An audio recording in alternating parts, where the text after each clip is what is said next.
Okay, let's talk about the beginner's guide. This is Davey Wreden, the creator of the Stanley Parable, a game about exploring the infinite conclusions within a particular repeating moment in time. He also made the beginner's guide, a game equally as weird and fucked up, in a good way. The game has excellent reviews, it's well priced, and it's a walking simulator. So right there, you know, if all they're gonna do is let you press W for 2.5 hours, they probably got some pretty dope shit when it comes to the whole narrative meets brain part of the story. So let's get into that. The game starts from the perspective of you, which is pretty unique in and of itself. I mean, most games have you assume the perspective of yourself through the eyes of a soldier, or an assassin, or an Italian plumber, or some shit like that. But in this, the narrator is specifically talking to you. And I forgot to mention there is a narrator, by the way. Davey Wreden, the creator of the game. Davey tells you about his buddy Koda, a game developer, and he takes you through a chronological tour of Koda's work, from the time he began making games until the time he stopped making games. Davey gives his artistic interpretation of what he thinks all these little games and levels mean in the context of where Koda was at in his life when he was making them, and it's a pretty interesting thing. You get a little view behind the curtain of this artist's mind and creative process. But what I like is that even though he starts from the simple aesthetic of a desert town, he then scatters these colorful abstract blobs and impossible floating crates around the level. And of course, it destroys the illusion that this actually is a desert town, and instead this level becomes a kind of calling card from its creator. It's like a reminder that this video game was constructed by a real person.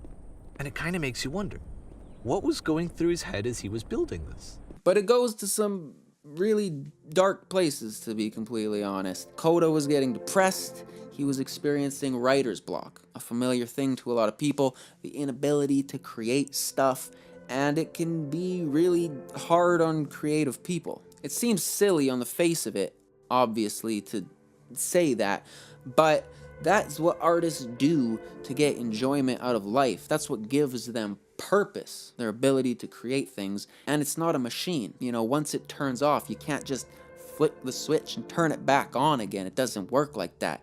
Ideas just come. I mean, if you could, you would just choose to think of the dopest shit all the time, non-stop. You'd be like some crazy Steve Jobs, Picasso, Super Saiyan fusion mix.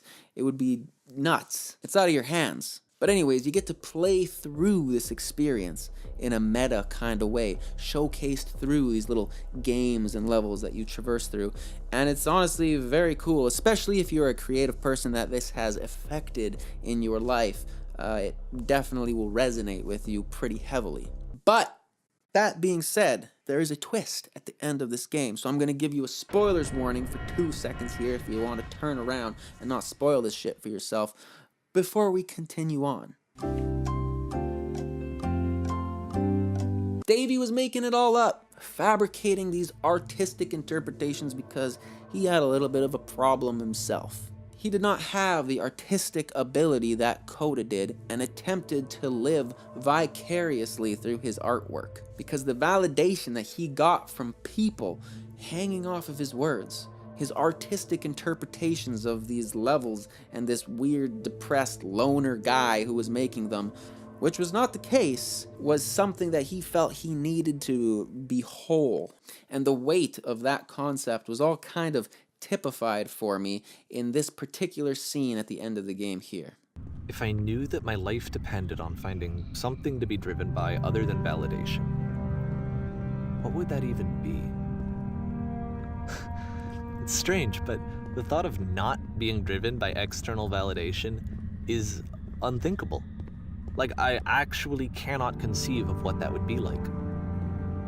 Now, given that this game's entire narrative has been about the struggles of artistic creation, I can't help but tie this last concept into the overall narrative as it stands, and it really made me start thinking about my own shit. You know, when you first get into an artistic pursuit of some kind, it's so easy to have it just be pure and honest in the truest sense. Because almost all artistic pursuits start from a place of just pure self-entertainment. You know, you're just making shit for yourself because you like to, and that's it. But as soon as you start to get a little bit better with what you're doing, you know, it's very hard not to get that little tiny thing in your head that makes you want to show other people, to share it with others, to put it out into the world. But as soon as you put it out into the world, it gets slapped with a metric. How many views did you get? How many subscribers do you have? Is the topic and title of this video perfectly maximized so as to increase your searchability within the algorithmic metric of the system? Ugh. Boring. And these are just examples of how this mindset applies to YouTube. I mean, it can show up in any way, shape, or form, obviously. And it starts to corrupt the art in a way. You know, it's just really easy to get sucked into that numbers game, and then it's a slip and slide right into creating shit just for the stats and not because you actually enjoy it. You know, that need for validation changes it, and then you say, fuck it. Making videos is boring now. I'm gonna go do something else. And that's kind of the story of my YouTube channel over the last couple months. This game helped me realize that I was being a little bit stupid about it all, a little bit of a baby back bitch about the whole process, because I was getting too sucked into the numbers and caring about the statistics of all of this and not just creating videos because it was something I enjoyed to do, which sucks.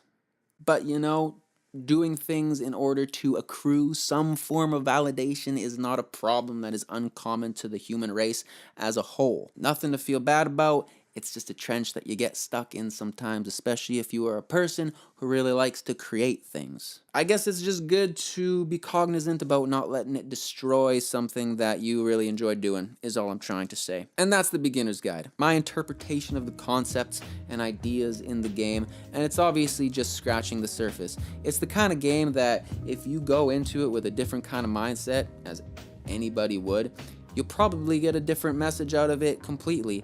And I think that's a really cool thing and is a reason why you should still check it out. So I hope you enjoyed the video. I plan to be making more very soon and consistently, so come around and enjoy that shit.